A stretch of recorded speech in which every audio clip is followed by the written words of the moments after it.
Alright folks, it's a Lazy Gardener here, Soilless and Self-Watering, and we are getting ready to empty the reservoir for the solar-powered straw bale gardens. As you can see, it's late October, it's almost November. We've had our frost, everything's dead. So the reservoir is too heavy for me just to pick up and dump.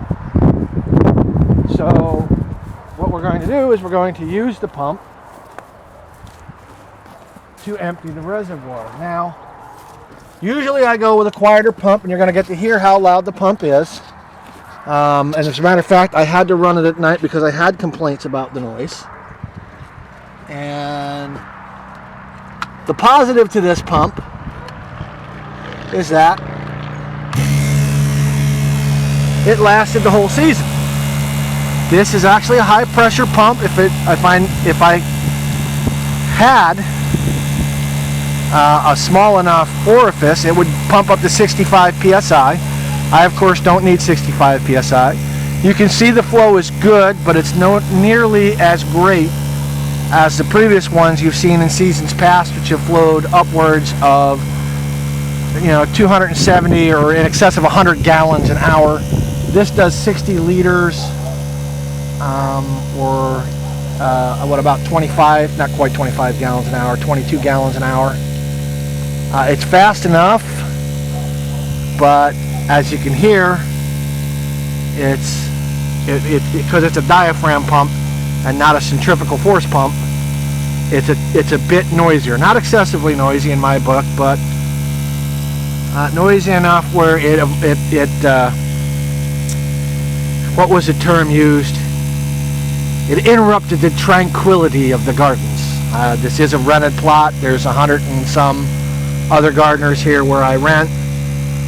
So I set this to go off before sunset and after sunrise, when nobody's supposed to be here.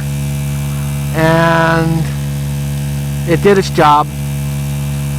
Because it doesn't cycle as much as to the one at the home plot, which pumps 800 gallons an hour. The water wasn't quite as oxygenated, but it was enough. We'll see if we can't find something in the same price range, because value driven is what we are here. But for now, this will be the first pump I've had out here that's lasted more than a season. So there's that. So until next time. Alright, it's the Lazy Gardener. We're back at the main office. If you recall, these 4 pots are about half full of mulch as wicking material, and they're just sitting in a little pool with some... Oh look, it is working a little bit. If you can see, we've got a little water solar powered pump there that as the sun comes out, it really flows a lot better than that. Right now the sun's behind some clouds, and its job is just to keep the water oxygenated from going stagnant. Plants are doing great. We come over here, slightly bigger. Here the pots aren't in there, and they all have wicking strips in them, the carrier ones I spoke to you about at the other place. But of course, you'll see the water flowing because we have a much bigger 120 volt pump here. Those 2 tiers are nothing but straw. What you see are peppers in the bottom tier, tomatoes in the top tier. You can see they're much bigger. And then if you come over here, you look there, you'll see the water running down. We have a rain gutter garden here, which is constantly recycling its water from a small hose in the front. Comes off. And you can see the basil, the lettuce, the parsley doing great. And that's really all I want to show you. Everything else is just raised beds as comparison. So until next time.